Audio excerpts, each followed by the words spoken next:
Hey guys, what is up? Welcome back to my channel. Thank you so much for joining me today. So as you guys can tell by the title, today's video is going to be how to get our lives organized for 2022, because 2022 is right around the corner. Today is December 28th and New Year's Eve is in 3 days. I know a lot of people do like New Year's resolutions and things like that.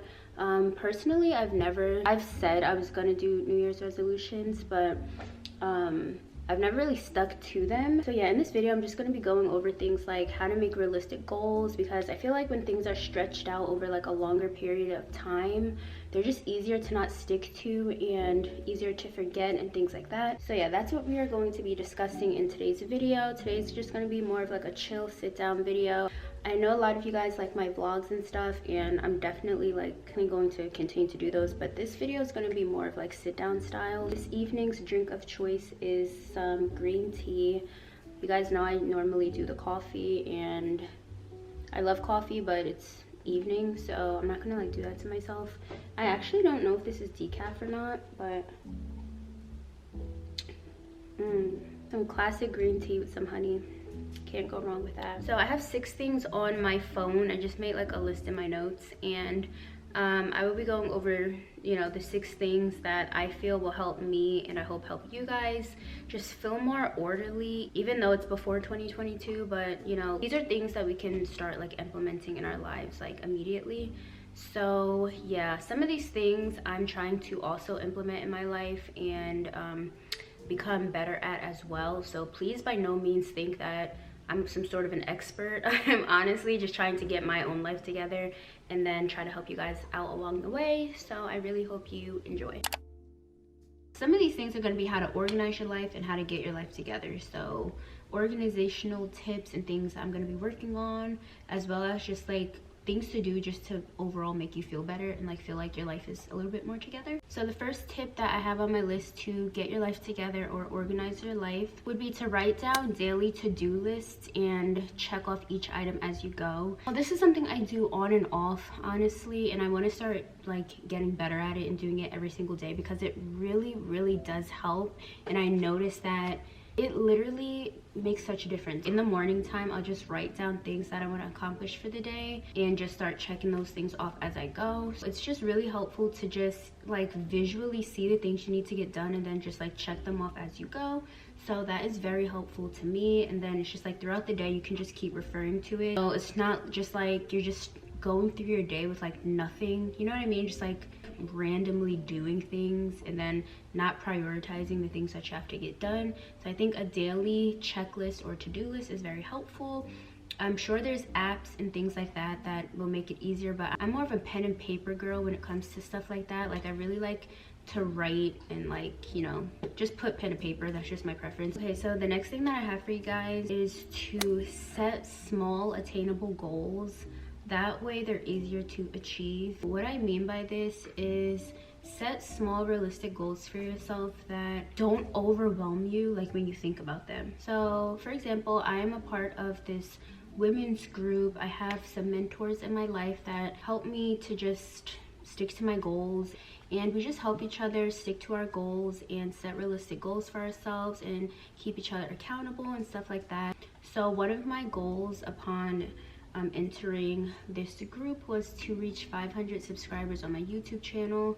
And at the time I think upon entering the group, I'm pretty sure I started in the group in September. I think at that point I had like 195-ish subscribers, and one of my goals was to reach 500 subscribers by December 31st of 2021. So as you guys can see, I've reached over 500 subscribers before December 31st, and so that was one of the goals that I wrote down. Now that one wasn't on paper, that was like in a Word document, and we share the Word documents throughout the group so that we can go back to them and like once again like keep each other accountable. So I also feel like when you write something down and then you like focus on achieving it, it just like happens. I started my channel at the end of August, September, October. I was already almost at 200 subscribers, so I felt like 500 was like within reach for December. So that's just kind of what I mean. Like, set smaller goals that you can achieve in like a shorter amount of time rather than like a year's time, because I feel like they're just going to be like easier to achieve when you first of all write them down. I'm really sorry if you guys can hear Mila, she's on the floor chasing her tail.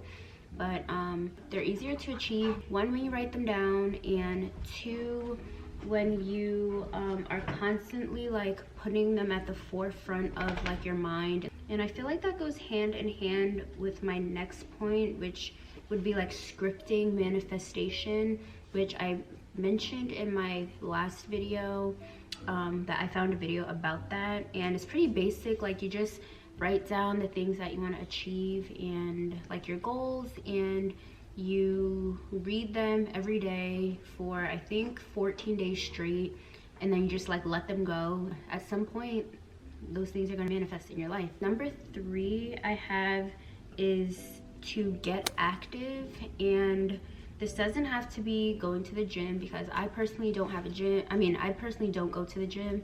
I have a gym like within my apartment complex, and I've only went like one time.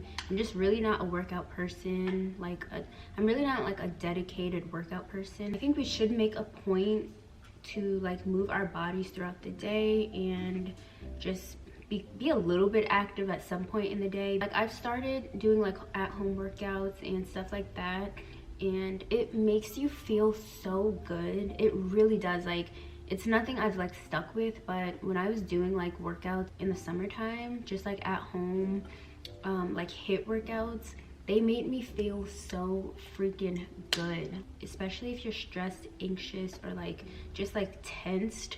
Doing even like a 10-minute workout, just getting your body moving, jumping jacks, like I don't know, like whatever you're into, we should definitely try to make points to do more of like movement and just being active throughout the day.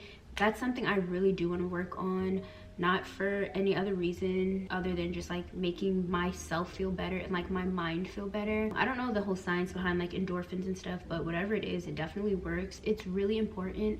So that's definitely one of the things that I want to start working on in 2022. And then the next thing I have is to spend time outside, and this is one that I've just really started to notice the importance of as of like recently. Just getting outside. I have a dog, so I'm kind of forced to go outside, probably more than somebody who doesn't have a pet. I was never someone who really like appreciated the outdoors that much, but when you're feeling down and just like not in a good headspace, just taking a walk, just not even a walk, just like standing outside and feeling the breeze and just smelling the fresh air and just feeling like the elements of being like in the world.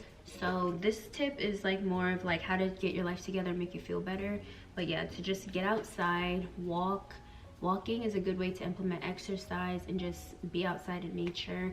And honestly, especially when I take Mila out really early when the sun is rising, it just is such a peaceful moment for me when it's just me and her, and you know, she's doing her thing and I'm just like appreciating the sunrise, the air, how the cool like wind feels, just like the quietness of like my community, and just I don't know, it just makes me feel like really like safe, and it makes me just feel good to be outside walking. And I don't know, that might be something you guys want to just start doing in your life, just walking around your neighborhood, sitting on your porch with your coffee in the morning, sitting, if you don't have time in the morning, in the evening time, just taking 5 minutes to just sit outside, literally just sit outside.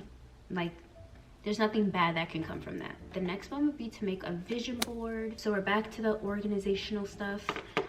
Yeah, a vision board is really nice to just like look at things that you want to accomplish. You're putting them in the forefront of your mind. Put your vision board somewhere in your room where you can like wake up every day and look at it. Let it be the first thing that you look at in the morning. Let it be the last thing that you look at night. Constantly just like visualize yourself with whatever is like in your vision board, whether it's a new car, whether it's your dream house. How would you feel if you actually had those things? So I think a vision board is a really nice way to just like focus on the things that you want to accomplish, the goals that you want to achieve, and everything like that. Okay guys, so then my last tip would just be to set a routine. I'm sure most of us work, I'm sure most of us have like 9 to 5s and stuff, so you're probably more so already on some sort of a routine or a schedule.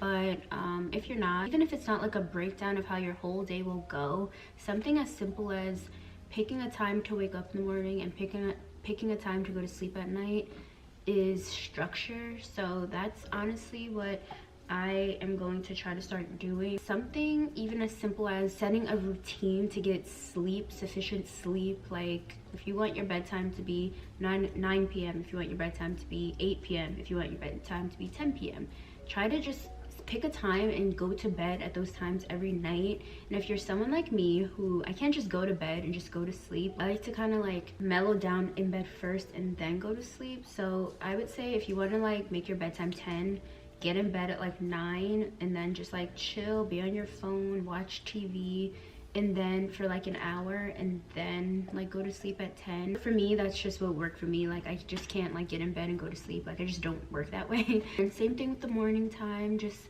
you know, set a schedule, set an alarm. I'm still trying to work on that because I'm not a morning person really. I like waking up in the morning and I like getting the day going early, but because I go to sleep so late, it prevents me from like liking waking up early. Even though when I have to wake up early, I like it, if that makes any sense at all. I'm gonna become more of a morning person, so I'm going to just be trying to, you know, work with that. So yeah guys, that will be the end of this video. I really hope you guys enjoyed. I hope you guys took some helpful tips from this video. They're mostly things I want to work on for myself, just to get in like a better headspace and to feel more organized with my life, because I just need to have more of an organized, structured life. So these are going to be the things that I will be working on for the new year, and even starting like tomorrow. So yeah, I really hope you guys enjoyed watching. Thank you so much for being here. I really appreciate you guys taking the time to watch my videos and listen to what I have to say. It really means a lot to me. So yeah, I will see you guys in the next video. Bye.